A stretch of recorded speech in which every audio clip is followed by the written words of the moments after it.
Hello, Steve White, Steve Arts 89. Well, I have to talk about Nightmare on Elm Street for a minute because I was aware there was some sort of rights issue, but I didn't really understand what was happening. But Midnight's Edge just did a video about it, and they actually simplified the Friday the 13th situation at the start of that video, which was very helpful. But they went into the Nightmare rights issues, and I was, like I said, I was aware of something of this. I'd heard an interview on CHH with someone working at Warner Brothers, allegedly working at Warner Brothers. And it was interesting, but I didn't quite get what was happening. But basically what happened was, in 2019, the benefactors of Wes Craven's estate, the children, basically got the rights to Nightmare on Elm Street and the Freddy character. And they haven't sold it to anyone, they're not letting anyone else use it. And no one knows why. And Robert Englund, who owns the rights to his image, isn't letting anyone use it because he's being loyal to the family. So no one can do a new Freddy product, a game, a movie, a TV series, anything like that. Now, New Line, who owns the movies, they can re-release those as many times as they want, but they can't make anything new, and there are limitations to what they can use sort of Freddy's image and that for.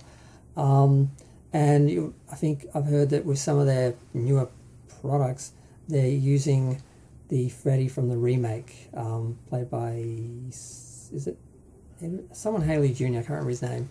But yeah, that was a totally different Freddy who was horrific in different ways.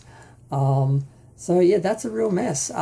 So there's, talk of a new 4K release, and some people, I think they're leaving out Jason versus Freddy and so forth. So there's some issues there, and people are sort of talking about the reviews, and they've sort of done a lot with some of the releases and added a lot of extra stuff and really done good prints and all that. But then there's other ones that aren't even included or being neglected because of the rights issues, and it's a bit of a mess. And so far as new Freddy content goes, we're not going to see anything much. And issues like finally getting Freddy's Nightmares on DVD is a nightmare, or Blu-ray is a nightmare as well, because the rights, all the rights issues are involved in that as well, and some other additional rights in relation to, I think, the music and the original production.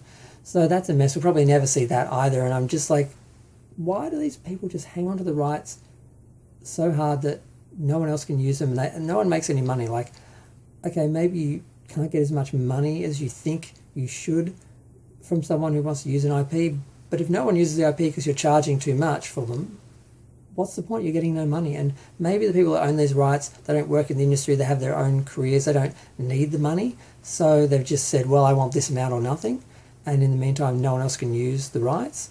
That's really annoying and really frustrating, and sometimes it just seems like that's what's happening.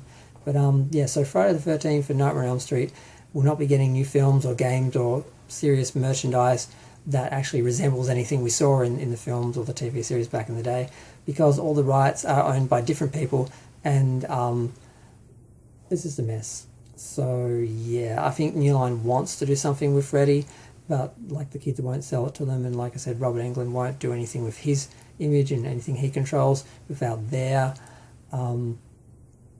consent or their permission. So yeah, it's just, nothing's going to be happening anytime soon. And I was really hoping that they would do Freddy's Nightmares, because I had heard it got a release somewhere internationally, but I think that was like a pirate one. And there was a couple of episodes on the in the DVD set, which I don't think were put on the Blu-ray set. I think maybe one of them was. But the annoying thing was they didn't pick the best episodes. Like, the first episode should have been the best. I think they had episode 2 and 3. I'm like, why didn't you have episode 1?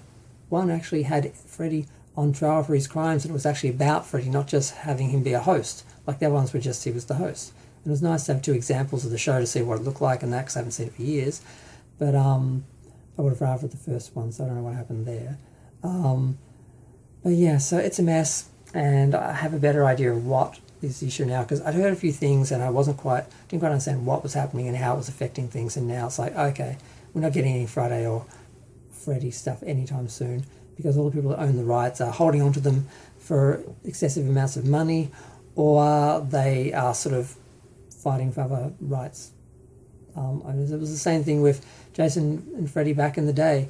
Neither Paramount or New Line could make a deal because they both wanted to get more money than the other out of the product. They wanted to be the one that benefited instead of doing an equal split. So it wasn't until New Line got Freddy that they were able to do Freddy versus Jason, because neither studio would negotiate fairly and let the other side sort of have an equal share of the product and everything. So it's just a mess when people hold on to IPs and milk them and hold them for ransom, and no one wins. I don't know why they think, well, if we make it really difficult, they would pay us out really big. Sometimes that happens, but usually people just are like, we've got other properties we can spend our money on. We don't need to, use yours. And then they just get nothing out of it. So, yeah. And the fans get nothing. So it's all just a big nothing all the way around at the moment, unless the Friday the 13th TV series turns out to be good, which it could. It could. But yeah, I'm going to go. Feel free to share, like, comment, subscribe. Let me know what you think of the whole rights issues and how studios deal with rights. It's kind of shocking when you really